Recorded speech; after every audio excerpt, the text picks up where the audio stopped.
Shalom Bapak Ibu yang terkasih, selamat pagi. Bersama saya Hendra Sinaga.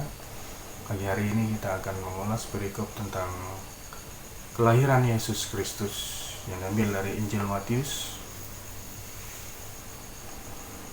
Beginilah firman Tuhan, Matius 1 ayat 18. Kelahiran Yesus Kristus. Kelahiran Yesus Kristus adalah seperti berikut. Pada waktu Maria ibunya bertunangan dengan Yusuf, ternyata ia mengandung dari Roh Kudus sebelum mereka hidup sebagai suami istri. Karena Yusuf suaminya seorang yang tulus hati dan tidak mau mencemarkan nama istrinya di muka umum, ia bermaksud menceraikannya dengan diam-diam. Tetapi ketika ia mempertimbangkan maksud itu, malaikat Tuhan nampak kepadanya dalam mimpi dan berkata, "Yusuf, anak Daud, janganlah engkau takut mengambil Maria sebagai istrimu, sebab anak yang di dalam kandungannya adalah dari Roh Kudus. Ia akan melahirkan anak laki-laki dan engkau akan menamakan dia Yesus, karena dialah yang akan menyelamatkan umatnya dari dosa mereka." Hal itu terjadi supaya genaplah yang difirmankan Tuhan oleh Nabi. Sesungguhnya anak darah itu akan mengandung dan melahirkan seorang anak laki-laki, dan mereka akan menamakan dia Immanuel, yang berarti Allah menyertai kita. Sesudah bangun dari tidurnya, Yusuf berbuat seperti yang diperintahkan malaikat Tuhan itu kepadanya. Ia mengambil Maria sebagai istrinya, tetapi tidak bersetubuh dengan dia sampai ia melahirkan anaknya laki-laki, dan Yusuf menamakan dia Yesus. Di sini kita belajar tentang perikop Tuhan, yaitu kelahiran Yesus Kristus. Injil Matius mengatakan proses dari awal Yesus dalam kandungan sampai dilahirkan oleh perawan Maria. Proses ini dimulai dari Tuhan beracara dengan Maria. Terlebih dahulu dikatakan ini, pada waktu Maria ibunya. Ini adalah proses awal kelahiran Yesus Kristus. Injil Matius mengatakan pada waktu Maria ibunya bertunangan dengan Yusuf, ternyata ia mengandung dari Roh Kudus sebelum mereka hidup sebagai suami istri. Di sini terlebih dahulu Tuhan beracara dengan Maria. Tuhan melalui malaikatnya mendatangi Maria dan berkata bahwa ia akan mengandung dari Roh Kudus, mengandung seorang anak laki-laki. Kemudian seiring dengan berjalannya waktu, kehamilan Maria semakin lama semakin besar dan itu tidak bisa ditutupinya. Maria harus jujur bercerita kepada keluarganya, terlebih lagi kepada tunangannya, Yusuf, calon suaminya. Ketika mendengar hal ini, Yusuf tentunya pertama merasa kaget, terkejut, mungkin kecewa dan sakit hati, bahkan marah kepada Maria. Bagaimana mungkin tunangannya, calon istrinya, itu tiba-tiba dapat hamil? Menurut pemikiran Yusuf, tidak mungkin Maria hamil tanpa laki-laki lain. Makanya Yusuf mempertimbangkan untuk menceraikan Maria diam-diam. Tidak mungkin Yusuf mengambil seorang wanita yang sudah tercemar menjadi istrinya. Karena Yusuf adalah seorang yang tulus hatinya, orang yang selalu mentaati hukum-hukum agama, orang yang selalu taat pada perintah-perintah Tuhan.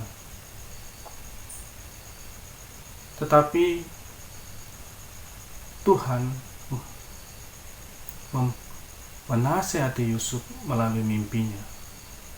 Ketika dia tidur malam bermimpi, malaikat Tuhan datang kepadanya mengatakan, "Yusuf, anak Daud, jangan takut untuk mengambil Maria menjadi istrimu, karena anak yang dikandungnya adalah dari Roh Kudus. Dialah yang akan menjadi Mesias, penyelamat umatnya, seperti yang ada tertulis dalam kitab para nabi." Dan Yusuf tadi terbangun, dia melakukan tepat seperti apa yang diperintahkan malaikat Tuhan melalui mimpinya. Mengambil Maria menjadi istrinya dan tetap menjaga Maria dalam kekudusannya. Ia tidak menyentuh Maria meskipun telah menjadi istrinya. Ia tetap menjaga kekudusan sampai Yesus lahir. Ketika Yesus lahir, ia menamakan anak yang lahir tadi, anak laki-laki tadi adalah Yesus, tepat seperti yang dimimpinya. Apa yang kita dapat pelajari dari Yusuf yang dalam peristiwa ini? Yang pertama, Yusuf adalah seorang yang gentleman, seorang pria sejati, seorang yang menghargai, orang yang penuh dengan belas kasih. Buktinya apa? Yusuf tidak ingin mempermalukan Maria. Baginya aib Maria adalah aibnya juga. Ia menjaga kehormatan wanitanya, ia menjaga kehormatan tunangannya.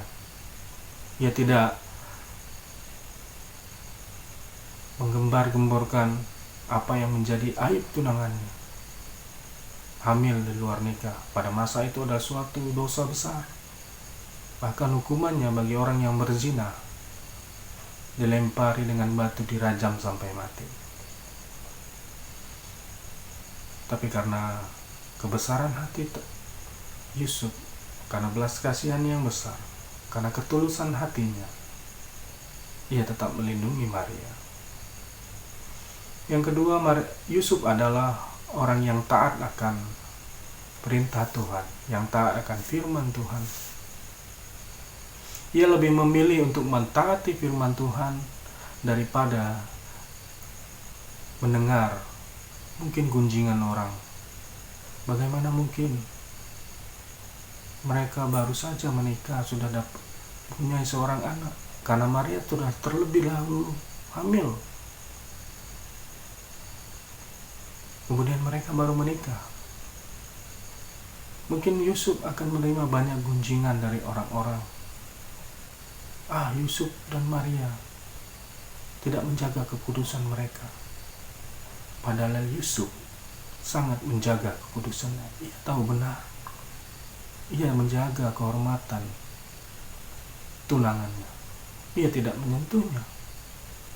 Tapi Yusuf bersedia menanggung malu itu dengan menuruti firman Tuhan. Katakan, jangan takut, ambillah Maria sebagai istri.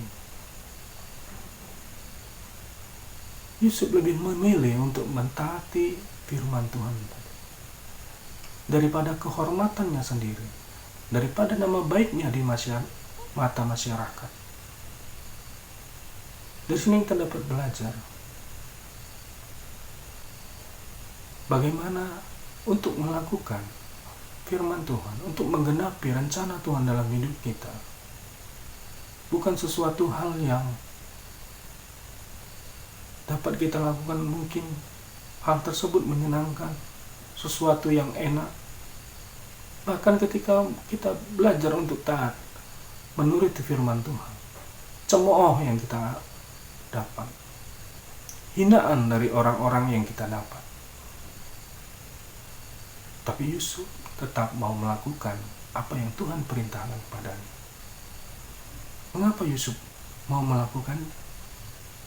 Karena Yusuf adalah orang yang taat akan firman Tuhan, orang yang belajar akan firman Tuhan.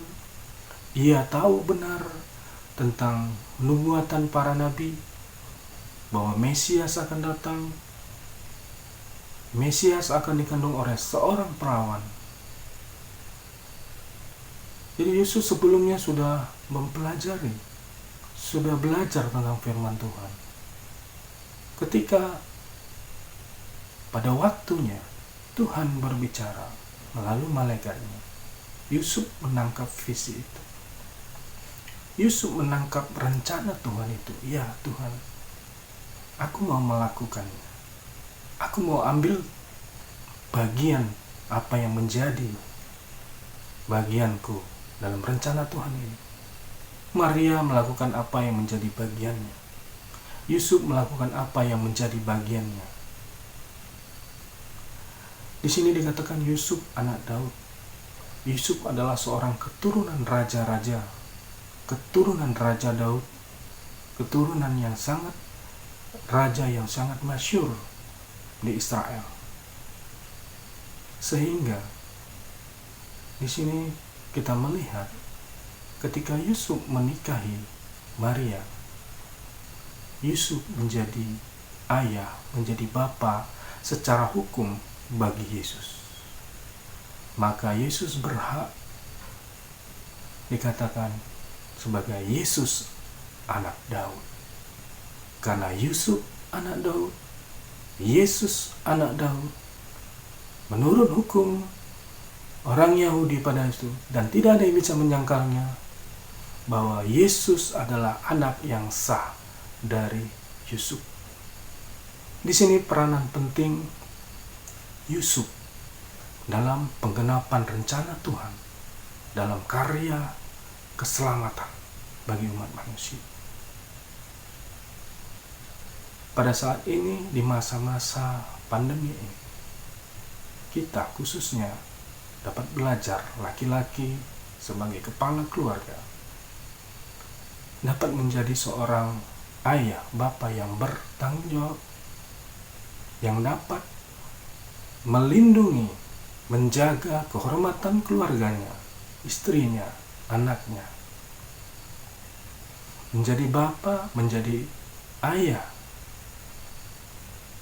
yang melakukan kehendak Tuhan, yang belajar akan firman Tuhan, sehingga pada masanya, pada saat-saat kita mengalami suatu kesulitan, mengalami pencobaan,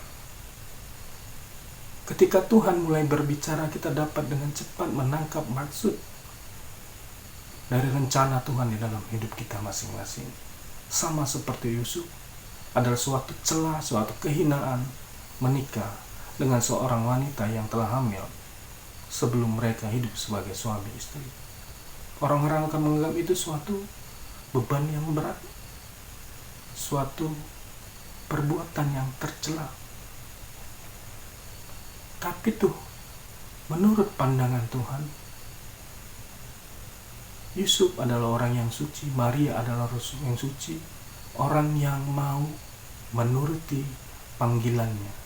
Ketika Maria didatangi oleh para malaikat Tuhan bahwa ia akan mengandung, aku ini adalah hamba Tuhan. Maria melakukan bagiannya, dan Yusuf juga melakukan bagiannya ketika malaikat Tuhan berbicara melalui mimpinya, ambillah Maria menjadi istrimu. Maka Yusuf melakukannya. Saudara-saudari terkasih, marilah kita untuk ambil bagian, berperan aktif dalam menggenapi rencana Tuhan dalam hidup kita masing-masing. Setiap orang-orang yang percaya, yang dipanggil, Tuhan mempunyai rencana yang indah melalui kita, hidup kita masing-masing. Bukan berarti keadaan kita yang tidak baik, keadaan kita yang tidak enak pada saat ini, Tuhan itu tidak sedang bekerja. Mungkin Tuhan sedang melakukan karyanya. Yang perlu kita lakukan adalah belajar mengerti kehendak Tuhan melalui firman Tuhan, membaca dan merenungkannya.